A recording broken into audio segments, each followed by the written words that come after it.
Hello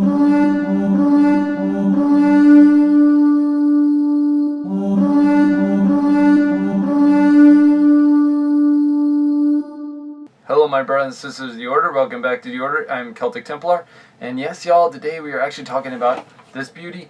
This is a kite shield that was used by the Norman Knights, especially during the Battle of Hastings of 1066 on October the 14th. Now I want to put this out to you y'all. This is going to be a review on this historical type shield. And yes, y'all, we will soon be doing a video very soon, or a how-to video, on how to dress as the Norman Knights during the Battle of 1066 on October the 14th. Now, I want to put this out here, y'all. This will be a while for us, and it will be on the date of October the 14th. So, yes, and I want to put this out here. This type of shield was handmade by a group on Estee.com known as Medieval UA. And they actually did their great job at actually trying to make sure that this was historical to its standpoint. Now, this is only one of few models they got on the shield. I chose this design of the spiral cross, which, yes, this is not what it's actually known as, the spiral cross design shield. The reason it's called that is one major reason, is the fact is, well, if you're a Norman Knight charging past someone, and you see this design, guess what? This actually would put the wrath of God into your type of retina. Especially to the fact it's charging past you, and it looks like a blur of a cross. That's because it was. This spiral design would make it look as so. Now, the Norman design type cross like this, it has this beautiful design, perfectly designed, perfect, would have been used by the Norman Knights. And in such, this type of design shield is historical to what they would have used. Now, I want to put this out here, y'all. When it comes to October the 14th, we will be having our video out for the Battle of Hastings, especially for the Norman Knights. And if any of y'all have any other ideas for the how-to videos, leave them down in the comments below. But as well, if any of y'all have any ideas for reviews, please let me down in the comments below also. But anyways, why don't we get right into this?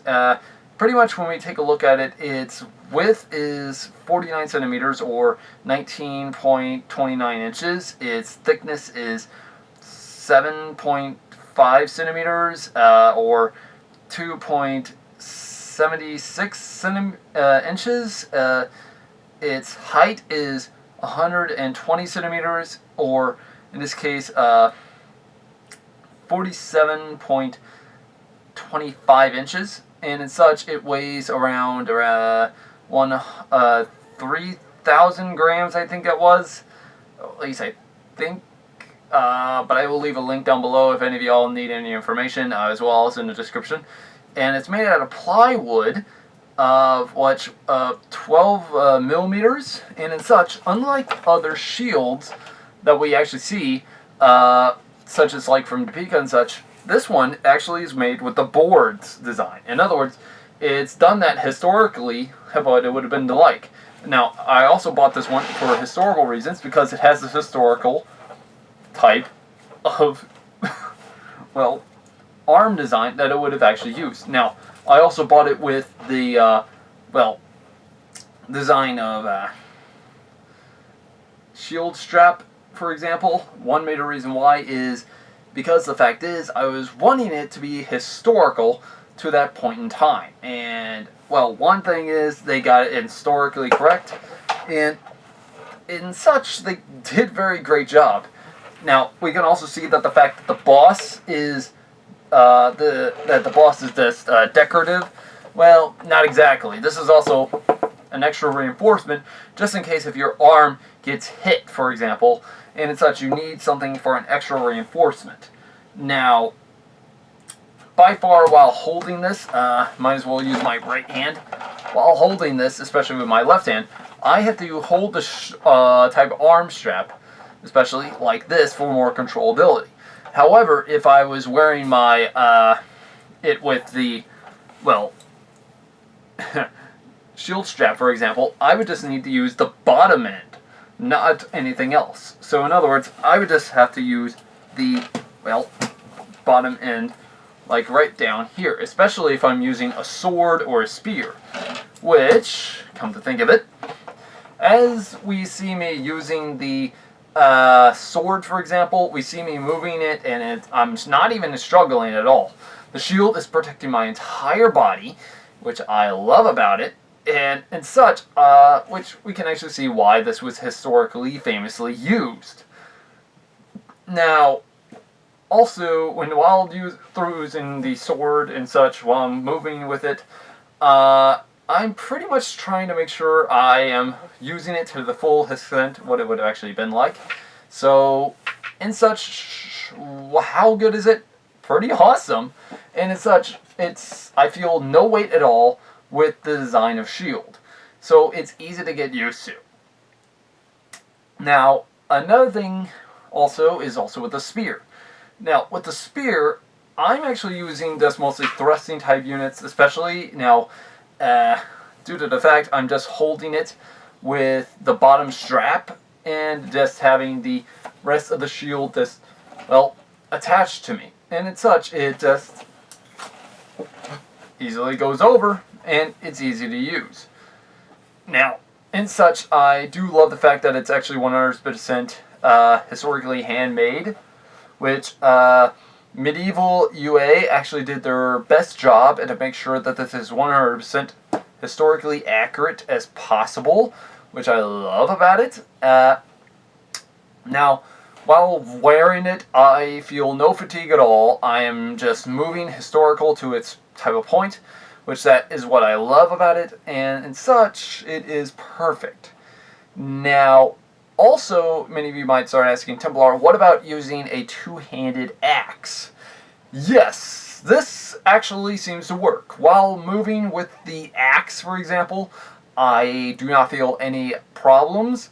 And in fact, I actually feel more in control than I do with my Viking round shield.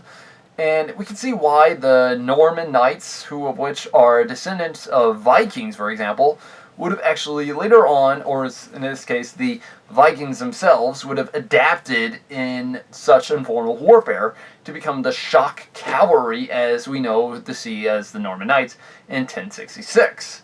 And this can easily explain a lot on how awesome these guys were.